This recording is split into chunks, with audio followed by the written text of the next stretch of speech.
guys! Ngayon po, tuturuan ko po kayo kung paano po magamot yung sinisinok. Simple lang po. Kumuha lang po kayo ng isang basong tubig.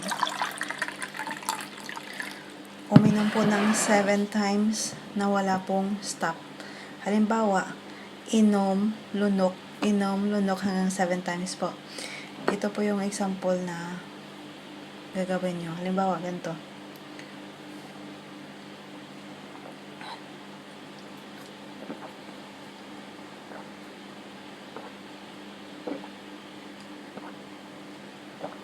Yun guys.